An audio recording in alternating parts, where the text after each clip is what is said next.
What was the greatest lesson in your IT career life? My IT career life actually helped me more on consulting and process work, meeting clients, and face-to-face things. Those are things that you can generate when you're doing business and running things on your own. Right. So you learn from the big companies. I came from Hewlett Packard, which has a very strong process and where everything's formal and standard. So you can implement what you learn in the corporate when you're doing your own thing. Right. How did you feel about working for somebody else? Was there a rebellious side that's saying that, no, I'd like to do this, but I simply cannot do this forever? No naman. It was more of seasons in life. I knew that when I was working for an IT consulting firm, it was a particular season. I tried to be the best where I was at. I tried to excel and be as good as I can be, but knowing this isn't going to be for the long term. That's why while I was doing IT consulting, that's where I started my financial practice already. Okay, so you're saying that you were doing it simultaneously. Yeah, I was doing it simultaneously. You were still full-time employed, and then you were doing the financial thing. Yep.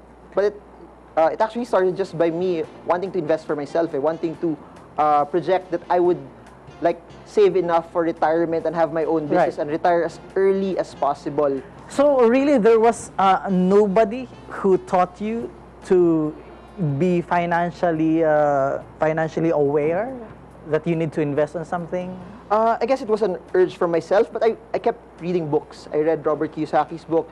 People in our local church also was talking about storehouse, meaning you set aside a specific amount of money and you never touch it. That was like a springboard for me to really save and invest for my future. Okay, tell me, how hard or easy it is to do that? Because, you know, most people parang they only have enough.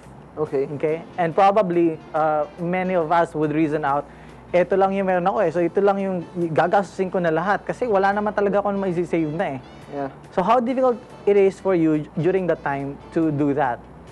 I-maintain mo yung lifestyle mo, tuloy-tuloy pa din, but meron kang investment on the other side. Yeah, that could be possible because one thing is that's where you need a budget. A budget tells you where your money is going. So what do you do with the budget? You list everything down, all your expenses, all your planned expenses for the next few weeks or months. Tapos makita mo doon, clothes, food, movies, and you'll see most based on trends and the clients that I've met, most of their spending are on things that they don't really need. Okay, how many people do you think in the Philippines out of, is it 90 million? 90 around that figure, yeah. Around that figure, 90 million Filipinos.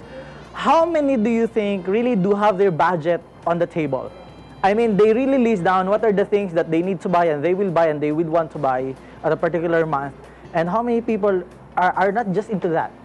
I think it's less than 10%, honestly. Even 5%. Mataas pa yung 5%, ano? Yeah. Do you think it's the problem really is not even the idea na hindi nila kaya mag-invest?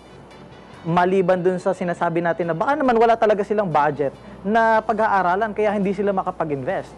Really, that's not the case because I meet, for example, I had one client, he was working in an IT industry. He's 24 years old, earning around 80,000 pesos, lives with his parents. Parents pay for everything. But when the time I was meeting with him, he was already crying because he was working already for 4 years. And guess what? His bank account was just 2,000 pesos.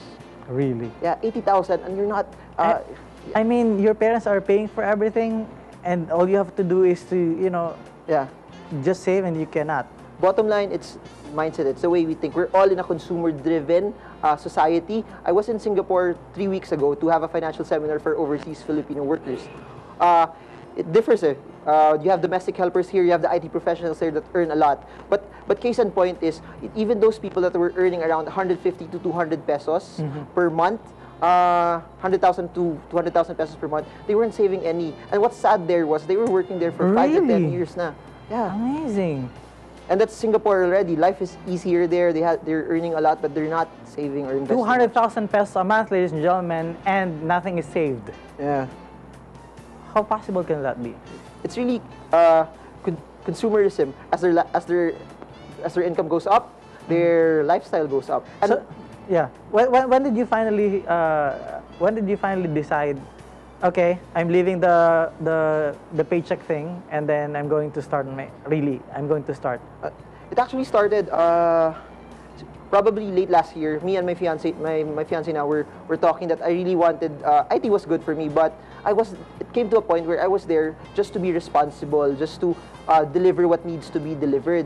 But it came a point that I asked myself, na, would you want to do something just to live, or would you want to do something that would make you feel alive? Okay, before you started your own business, how was your financial status? Is it okay to sustain your business in the next 6 months? Actually, that was the amazing thing. When I was in a financial seminar with Regine Rafael, she's one of our core speakers also in Ephesians Management Corporation. She invited me to join with her to partner with her for Ephesians Management and to really propagate financial wellness here in the Philippines, because that's one of her heart. And having her helping and just backing everything up really helped me a lot in terms of she's like mentoring me. So ayun, I learned a lot, and I gained a lot of experience and insights on how to run things and how to make things profitable. Right. Was there a doubt that probably this thing may not work? Things like that happen when you try to see what if it flops, what if do I have enough savings to cover it. But the amazing thing there is, this is what I believe. When you have something that you believe inside, that you know that God has placed in you, that you're passionate about, money will always follow. And that's why I always It did follow. It did follow. Baka utangan ako. Okay, perfect, excellent. So you did not have so much of a problem when you started. Was it smooth sailing? Started with Ephesians Management Corporation. Of course, there are a lot of big players in the industry already. So for me, it was like getting a niche there, following what we were passionate about. Because we do not just offer financial modules. We have sales, customer service, branding, marketing, the whole thing for corporations. It was getting a good client base, doing good with what you're being good at, and then just let the other clients just follow from there. Okay, we will have more of you in a short while in the program. Meantime, we will have to pause for a very short commercial. When we come back, ladies and gentlemen, Speedregalo, pa-deliver niyo mga regalo niyo ngayong Pasko.